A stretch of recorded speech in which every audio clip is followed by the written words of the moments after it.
It's time to get educated on the craziness impacting K-12 classrooms and college campuses around the world. This is the Dr. Duke Show. Hey everyone, and welcome to the Dr. Duke Show. We have a great program for you today, so hit that share button. Help us to share this information with more people. Today's show is sponsored by Mike Lindell and our friends at MyPillow.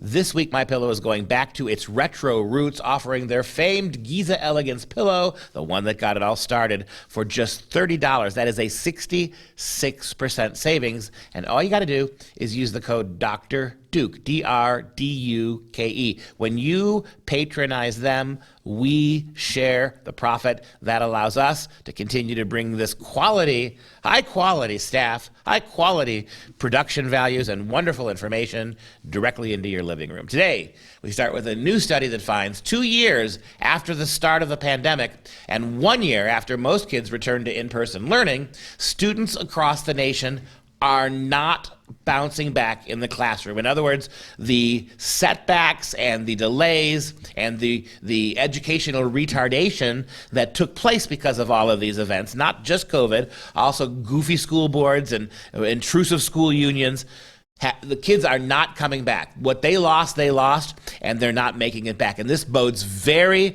very poorly for an educational system wherein most kids are already way behind where they ought to be.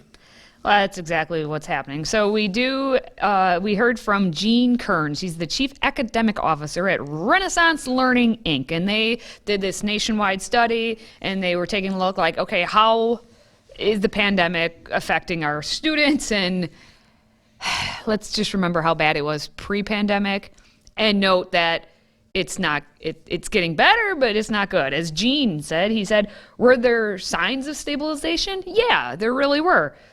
However, the results are not back to pre-pandemic, and again, those rates are bad to begin with.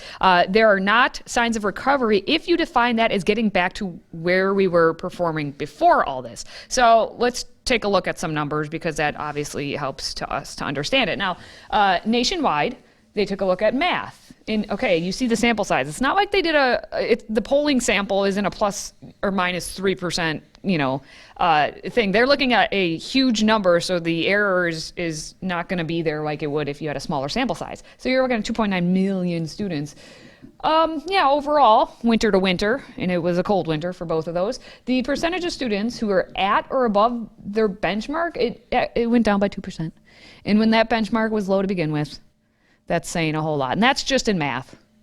And while math is important, literacy is also important. And okay, well, let's take a look at that. And okay. This time we're looking at 4.4 million students. And that decreased by 2% as well. So it's boding well for our academics and in the future generations. Yeah, the group also tracks student growth percentile, SGP levels, quote, which is similar to the percentile measurements tracking a child's weight and height, with 50 marking the typical person per the outlet. Nationwide, the median fall to the winter SGP level for math from the 21-22 school year compared to the year prior is 50 up plus 3 points. For reading, it is also up 3 points and sits at 48 for the entire country. To return entirely to pre-pandemic measurements, the numbers need to be over 50 persistently, according to Renaissance, and they are far from that. Before this, I can tell you in our school, Freedom Project Academy, kids come to us 2 years on average behind. We are a complete online school from kindergarten to high school. We're classical education. We teach school the way it used to be, and your public school kids are routinely 2 years behind us. And now with this new information, that's going to put them at least 1 more year behind. And so just keep this in mind for later in the month of April here. We're in a couple of weeks, enrollment at Freedom Project Academy is going to begin. So if you're concerned about these numbers and you want kids in a no mask, no sexuality, no transgender zone, consider Freedom Project in a few weeks.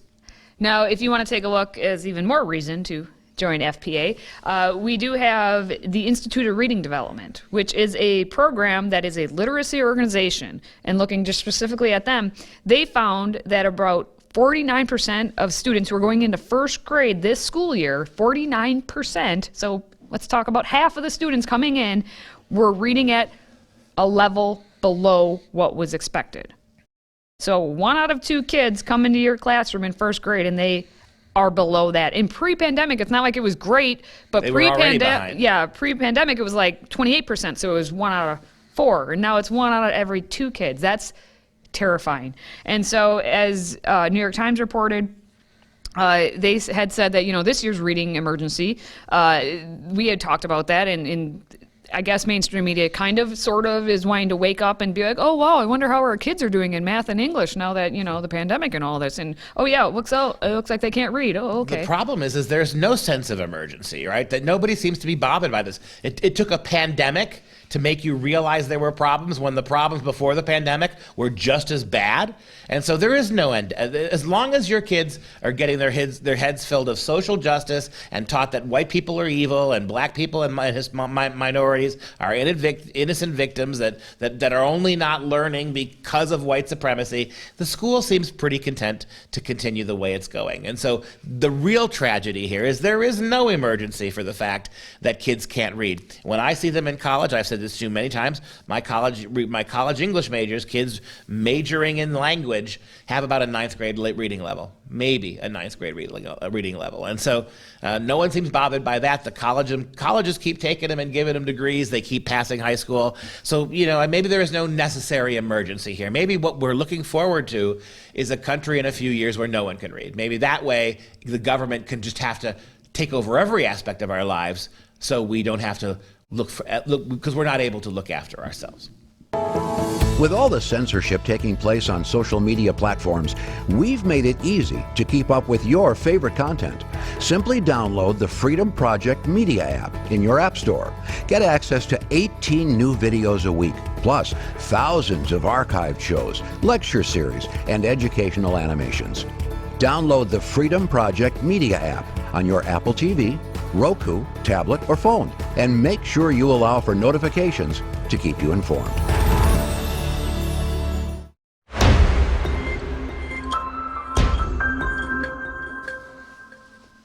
Joseph Robinette Biden, or his handlers, decided to choose Judge Ketanji Brown Jackson as the nominee to fill the Supreme Court Associate Justice spot that's vacated by Anthony Kennedy. And, in the usual method that goes with, finding out whether or not the candidate should be on the Supreme Court, they look through the person's entire life, pretty much every detail. And one thing that we found specifically here about Ms. Ketanji Brown Jackson was that she sits on the board of a prestigious private school of Georgetown Day School. That's how prestigious it is. How swanky. It's rather swanky, and in DC, if it looks like that right now, good for them. That's a raised playing surface over a highway, it looks like, or a parking garage. So there's a lot of bucks there, and so she's one of the principal board members. Yes, and the board, of which she is a part, decided, it's a good idea to have the kiddos be part of a little play that has lots of adult sexual content. And of course, our little 4th graders need to be participating in all the left-wing activism that we can throw at them. And so Jackson also has ties, obviously, to the promotion of cultural Marxism, including promoting the far-left curriculum, which everyone knew that when she first was nominated. Yes. Now, she also is part of promoting this course that's called Exploring Reproductive Justice, as well as a 9th grade seminar, the flagship social justice course that serves as a launching point for a GDS high school education. Wow, and she's going to be a nominee, and we'll see what happens for the Supreme Court. That's exciting. Now, let's talk about the sexual play that I referenced earlier. Now, it's talking about COVID. Because of COVID and remote learning and all this, they had to perform their play, which is Spring Awakening, via online. And so if you know anything, Spring Awakening is a 1906 German play. It explores adolescent sexual experimentation. And this play featured songs such as Touch Me and The Word of Your Body. Totally effed, and they use the word. And then the B word of living. Now, according to Georgetown Day School High School Performing Arts Department Chair Laura Roseberg, that's a name, the play kept counselors on call for the student actors. So, I mean, that makes sense for a high school there to have a play where the student actors may need to go seek counseling for being in it. Doesn't that seem to cancel it out, that you are fully aware of the fact that this is disturbing and age inappropriate, but you're going to put it on anyway, but you're going to provide counselors to help the kids? This goes back to something we said the other day on the Dr. Duke show about school boards. On the one hand, mom gets up and reads a pornographic book to the school board. School board says you can't read that, it's offensive. But there's never a disconnection. There's never does the school board then ask the question, maybe we ought to read the book ourselves to see if kids in the classroom should be reading it. So all of this is what Katie's explaining to you, is the very, very sketchy background of this particular Supreme Court justice. Now, she's going to be elected the next member of the Supreme Court. It's not going to happen. It was never not going to happen. This is just the way it is, right? What I object to is the fact that all the way that the media reports this.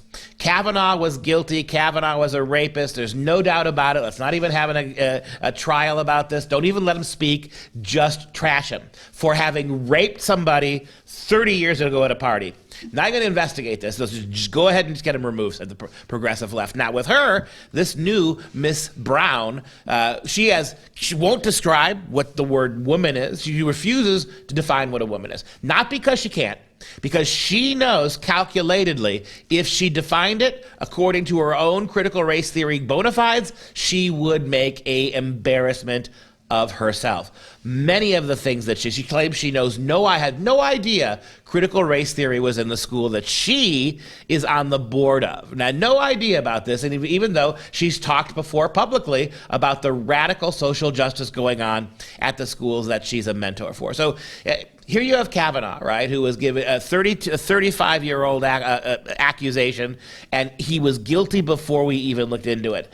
This woman is all over the map. I mean, her judicial record is questionable. Her inability and unwillingness to answer questions would theoretically get her condemned in any other world but the world we live in. What I'm most amused about is how the modern media is now saying that actually Republicans were more unfair to Miss Brown than Democrats were to Judge Kavanaugh. And as long as those double standards, those outrageously dishonest double standards apply to Republican and Democrat nominees, you're going to get a lot more of this. It's going to be much harder to get anybody on the Supreme Court who's even remotely conservative. That's why the so-called conservatives on the board, on the Supreme Court, people like John Roberts, aren't really conservatives, but the lefties on the board are tried and true radical lefties. And so Miss Brown, she's going to fit right in. Well, Miss Jackson is also her and her board. I understand why she didn't understand what a woman is, because they approved for the school their left-wing activism in the assembly that was called Free to Be Me. So we don't know if you're a woman or not, but you just do you. And the fourth graders who were part of this little assembly were told to give presentations celebrating LGBTQ plus voices, and at one point they promoted Black Lives Matter, and one fourth grader actually said that during the civil rights movement, people of all races marched to change unfair laws. People are still protesting for racial justice as part of the Black Lives Matter movement. And of course, the fourth grade teacher, Julia Tomasco, explained the assembly, what's going to happen, saying, in these scenes, the students learn about pride, activism, and what it means to be an ally. In order to center and uplift LGBTQ plus voices, the scenes are inspired by lessons we taught, as well as the experience and knowledge of students and staff in the community. And they supported the whole, it's not just enough to be an ally, you must also be an activist. And so, just by looking at the board that Ms. Jackson sits on for the school and what the school is teaching the children, you understand what she would do if she's put on the Supreme Court. Today's show is sponsored by our friends at MyPillow. Save up to 66% on all items at MyPillow.com when you use the code Dr. Duke. That's DRDUKE. Support this show by supporting a great American company.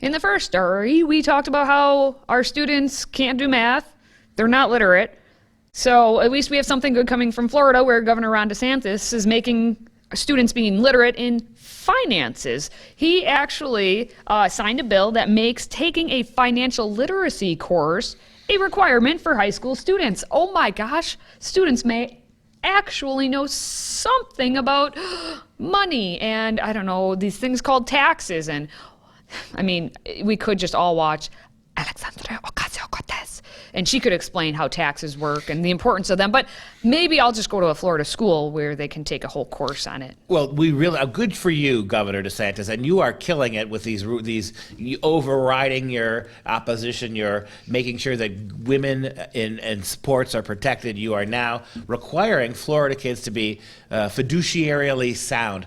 When you mentioned AOC, right, the supposed economics major from a major Boston university who doesn't know the first thing about how money works or economies work, this is a really good first step. Letting kids have at our school, Freedom Project, we have what's called consumer math. That's for math for kids who aren't going to be accountants, who aren't going to be mathematical physicists. These are for kids who are going to live day-to-day lives, have careers, have lives and families, that teaches them about managing money, about compound interest, about how to figure a mortgage, all those things. This is a wonderful thing. We do it reflexively at Freedom Project. So glad to see Ron DeSantis requiring this in the public schools.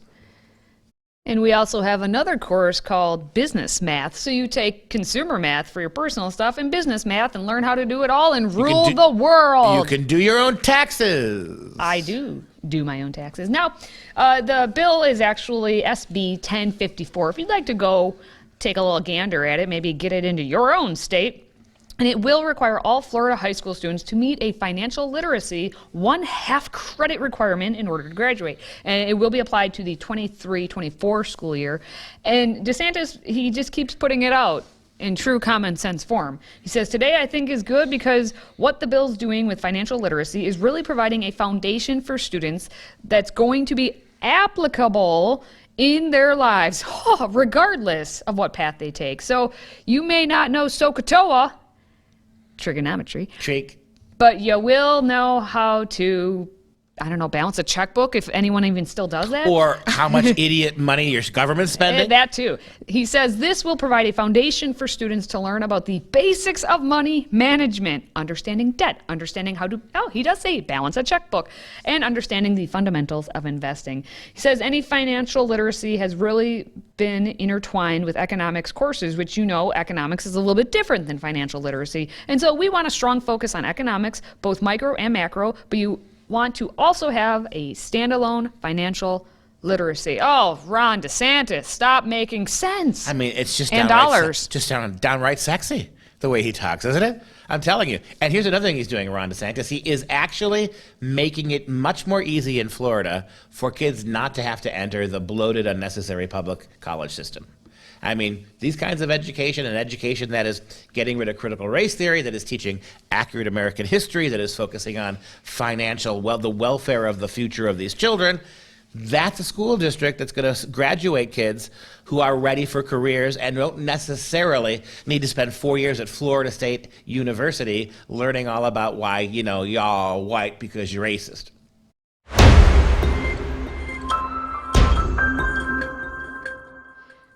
I do believe it's still Hollywood's time to shine, so we've decided here at the Dr. Duke Show to roll out the red carpet and debut this week our new segment, Before We Go. And here's the newest addition to the Dr. Duke Show, Mr. David Fiorazo. Good to be here. Hello, everyone. Well, education stories are always the primary focus of the Dr. Duke Show. We wanted to leave you with a few gems worthy of a comment or two. So we start with the once friendly skies, as after 2 years of COVID regulations on federal transportation, the 10 CEOs of the nation's largest airlines have formally come together asking President Biden to put an end to the mask mandates on planes. The titans of transport all signed a letter citing, quote, the persistent and steady decline of hospitalization and death rates are the most compelling indicators that our country is well protected against severe disease from COVID-19. Given that we have entered a different phase of dealing with this virus, we strongly support your view that COVID-19 need no longer control our lives. All right. Well, currently the TSA mask mandate runs until April 18th, so we'll see if it's extended again or if it finally comes to an end. Next, we head to the U.S. Army, as a new Army combat fitness test has been updated to include different scoring standards for men and women. Yes, you knew it was coming. In most cases, the standards will be lowered.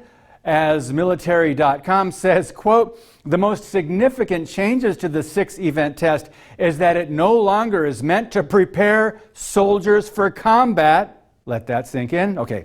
But instead built as a general fitness assessment, end quote.